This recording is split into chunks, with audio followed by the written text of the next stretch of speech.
दहशतवादाला पोचणाऱ्यांच्या मुळावरच घाव घातला जातोय। आतापर्यंत 9 दहशतवाद्यांची घरं भारतीय सैन्यानं स्फोटानं उद्ध्वस्त केली आहेत। एकीकडे सीमेवर चोख सुरक्षा व्यवस्था तैनात आहे, तर दुसरीकडे दहशतवाद्यांचे सर्व अड्ड्यांची शोध मोहीम आता सुरू झाली आहे। पाहूया त्या संदर्भातला एक स्पेशल रिपोर्ट।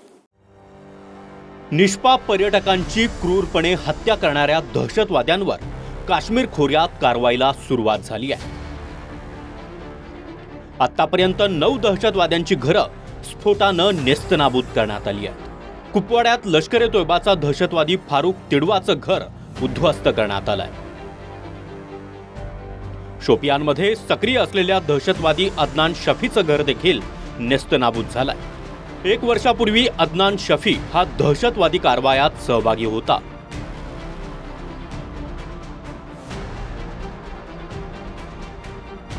कुपवाड्यातच नारिकुट भागातला एलटीईचा दहशतवादी फारुख अहमदचं घर देखील जमीनदोस्त करण्यात आलंय।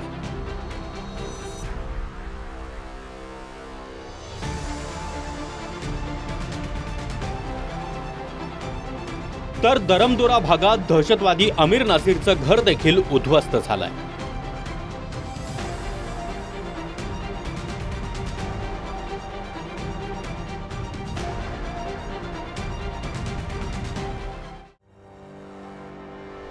पहलगाम दहशतवादी हल्ल्यानंतर भारतीय सैन्य दलानं दहशतवाद्यांना टिपायला आता सुरुवात केली आहे। स्थानिक दहशतवाद्यांना कायमचा धडा शिकवला जातोय। शोपियान, पुलवामा, कुलगाममध्ये मोठी कारवाई सुरू आहे। तर भारत पाकिस्तान सीमेजवळ मोठ्या प्रमाणात शस्त्रसाठा जप्त करण्यात आलाय। काल पहलगाम हल्ल्यातील 2 स्थानिक दहशतवाद्यांची घरं उद्ध्वस्त करण्यात आली होती।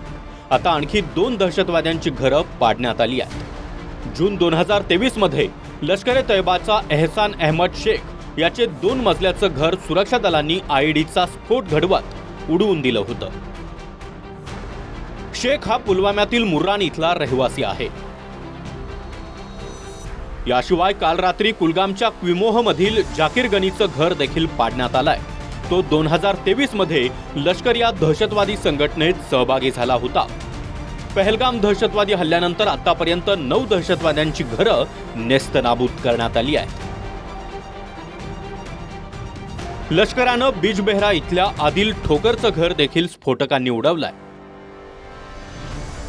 तो पहलगाम दहशतवादी हल्ल्यात सहभागी असल्याचं समोर येत आहे।